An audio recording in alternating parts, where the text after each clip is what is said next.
Halo semuanya, Assalamualaikum warahmatullahi wabarakatuh. Bagaimana kabar kalian? Semoga selalu dalam keadaan sehat dan bahagia ya. Pada pertemuan kali ini, kita akan kembali membahas tentang strategi merek. Yang pada pertemuan sebelumnya, kita juga telah membahas strategi merek tentang perlindungan hukum bagi merek, jenis dan macam-macam merek, serta syarat dan tata cara permohonan pendaftaran merek. Nah, pada kesempatan kali ini, yang akan kita bahas yaitu tentang ruang lingkup merek yang tidak dapat didaftarkan dan ditolak, lalu mengukur ekuitas merek, dan yang terakhir itu merencanakan strategi penetapan merek.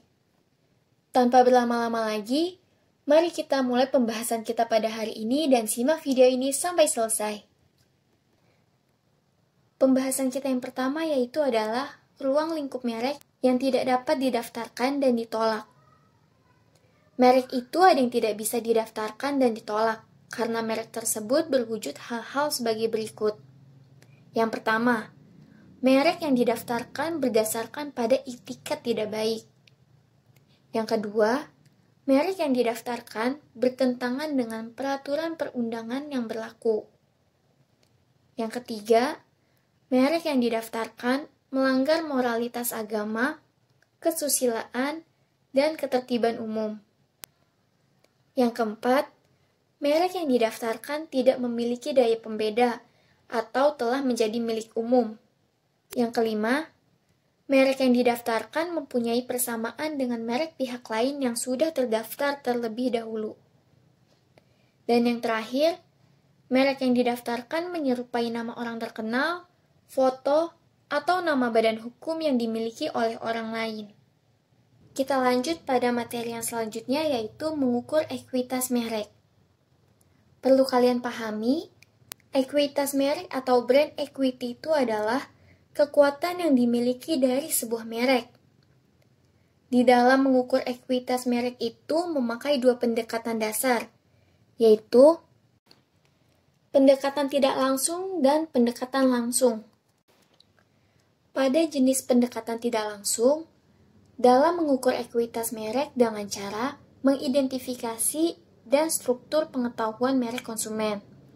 Sedangkan dalam pendekatan langsung, untuk mengukur ekuitas merek yaitu dengan cara menilai dampak aktual pengetahuan merek terhadap respon para pembeli dalam pemasaran.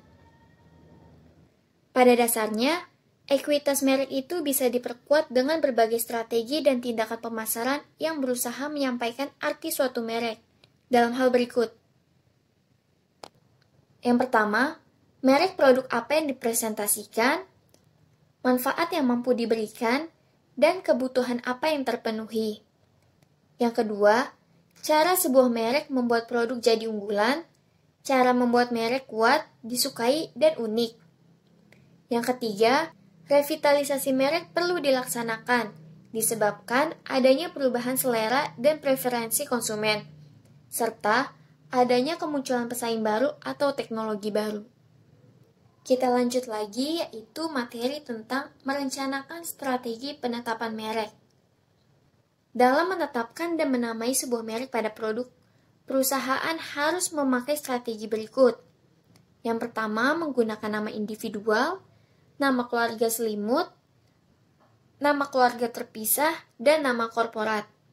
Strategi pemberian nama individual ini memiliki keutamaan, yaitu pihak perusahaan tidak menghubungkan reputasinya dengan produk. Jadi, apabila produk mengalami kegagalan atau tidak disukai oleh para konsumen, maka citra perusahaan tidak akan terganggu. Yang kedua yaitu nama keluarga selimut. Yang dimana maksudnya di sini, pihak perusahaan memakai merek korporat perusahaan untuk sebuah produk yang diciptakan. Keunggulan dari strategi ini yaitu biaya pengembangan nama merek lebih rendah. Kita lanjut lagi pada perluasan merek atau brand extension. Perluasan merek adalah jika suatu perusahaan sudah memiliki merek yang mapan, lalu berusaha menciptakan dan memperkenalkan produk baru pada konsumen. Aktivitas perluasan merek ini terbagi ke dalam dua kategori, yaitu perluasan lini dan perluasan kategori. Perluasan lini yaitu perluasan merek produk baru yang masih berada di dalam kategori produk dengan mengalami perubahan baru dalam hal rasa, bentuk, warna, bahan, dan kemasan. Sedangkan perluasan kategori yaitu perluasan merek dengan memasuki kategori produk berbeda. Misalnya, sebuah perusahaan menciptakan sabun dengan merek tertentu, memperluas mereknya pada kategori pembuatan produk sampo. Lalu apa sih keunggulan dan kelemahan perluasan merek? Nah, ini dia kita bahas. Perluasan merek memiliki keunggulan dan kelemahan. Keunggulannya diantaranya yaitu meningkatkan peluang keberhasilan produk baru. Lalu, mampu membantu mengklarifikasi arti merek dan nilai merek intinya. Dan yang terakhir, dapat meningkatkan loyalitas dan persepsi konsumen terhadap kredibilitas perusahaan.